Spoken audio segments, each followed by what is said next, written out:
But let's talk a little bit about cybercrime as an industry. Cybercrime in 2022 will become investment worthy.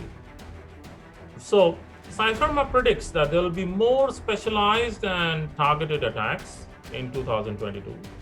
Now, as the whole ecosystem of cybercriminals starts to behave like a legitimate industry, so you have things like outsourcing, you have things like automation, you have things like subcontracting, you have things like collaboration, some of which we'll also cover later in this webinar.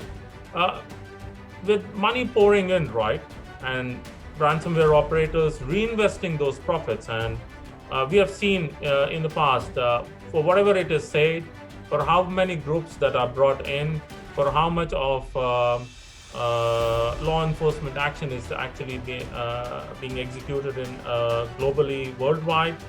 Ransomware as an industry, for ransomware operators, cybercrime as an industry is quite profitable. Profits are increasing, there are more entrants coming in and out. So hiring freelance developers, outsourcing, reinvesting these profits are all aimed at improving the efficiency and capability of products of groups like ransomware operators under the ransomware as a service model, even hacking as a service model. Therefore, CYFIRMA predicts cybercrime will become more tradable, more exchangeable, and an investment-worthy asset class that any and every shape and size of operators are going to get their hands in, are going to get themselves well entrenched in, and are really going to look at sizable profits increasing day by day as they continue their investments. Over to Thomas for his technical insights. Thank you, Saurabh. So we see the organic growth of specialization like data leakers, leak data curators, initial access brokers, automation developers, even professional or in quotes professional negotiators.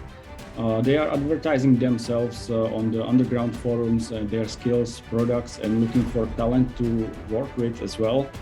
And the most prolific groups like counter-ransomware, they are very picky in what affiliates they choose to work with. They have very high demands. So in this sense, it is not too different from traditional IT job portals. And with the risk of, or another trend we see is with the risk of getting caught being relatively low and payout in often 6 digits is attracting people who would never think about committing cybercrime before.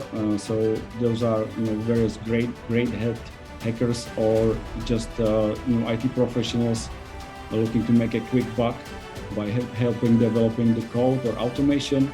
And most dangerous is the insider threat. There are various cases of admins with admin privileges or domain admins, network admins, which are for a hefty sum allowing the ransomware to let loose in their own environment on their own watch.